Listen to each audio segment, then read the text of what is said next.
What you just recited from Surah Al-Furqan, last ruku. رَبَّنَا هَبْ لَنَا مِنْ أَزْوَاجِنَا وَذُرِّيَّاتِنَا قُرَّةَ أَعْيُنٍ وَجَعَلْنَا لِلْمُتَّقِينَ إِمَامًا. Make him the comfort of our eyes and make him the leader of all the people. Yani make him a hafiz, make him stand on the mats. And this is the best honor any parent who knows the Quran and Sunnah could ask for. And the dua of the father is strong. Let me tell you what's stronger, the dua of the mother. At the time of Musa alayhi salam, this story is in Al-Bidayah wa Nihaya, an exceptional compilation by Ibn Kathir, rahimullah. Musa alayhi salam, for those who are not aware, was given an honor, more so than anyone else, an honor to speak to Allah Azza wa Jal directly. And he used to ask many questions. One of the questions he came across was, Ya Allah, who will be my companion in paradise? Who will be my companion in Jannah? So here goes. Allah subhanahu wa ta'ala says, your companion in paradise will be no other than a butcher. A butcher, someone who puts the meat in the shop. He will be your companion in paradise. Musa alayhi salam absolutely baffled, but wants to know why. He said, where can I find this butcher on this earth? I want to meet him on this earth before I meet him in paradise. I want to know his qualities. Yani he's going to be with the best amongst the prophets, Ulul Azm in the Quran. Obviously there's prophets, there's messengers, and then there's the mightiest messengers.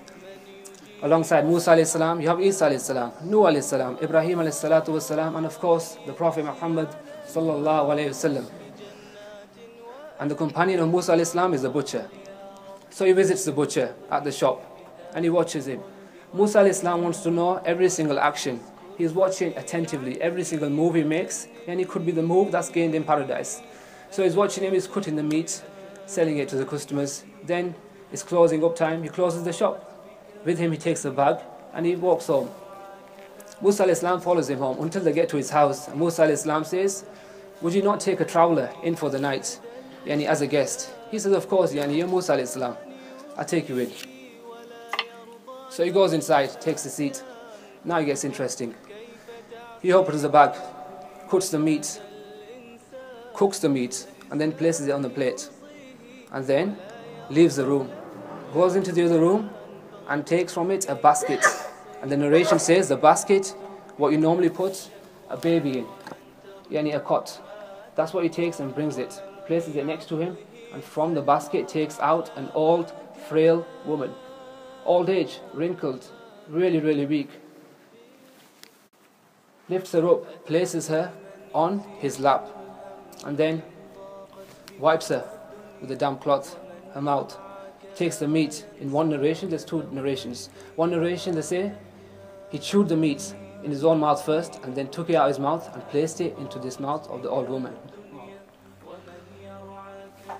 Musa alayhi salam is watching, taking notes. And he did this 3 or 4 times until the woman had had enough. Musa alayhi salam wants to know 2 things here. Well, he wants to know many things. 2 things, who's this old woman? Second thing, what does she utter? Every time this man was feeding her with this meat, she was whispering a few words. Musa alayhi salam was sitting too far to hear the words. So he has 2 questions. Who's this woman? And what is she saying every time you feed her? And the man says, hold on a second.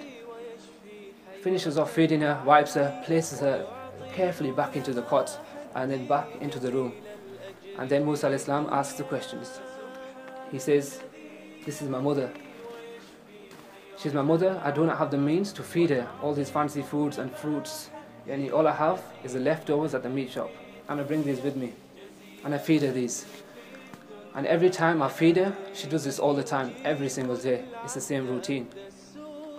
She whispers into my ears and she says, oh Allah, make my son the companion of Musa alayhi salam in Jannah. SubhanAllah. That's the story. And this is from the wisdom of the Prophet Muhammad sallallahu alayhi wasallam. Your paradise lies underneath your mother.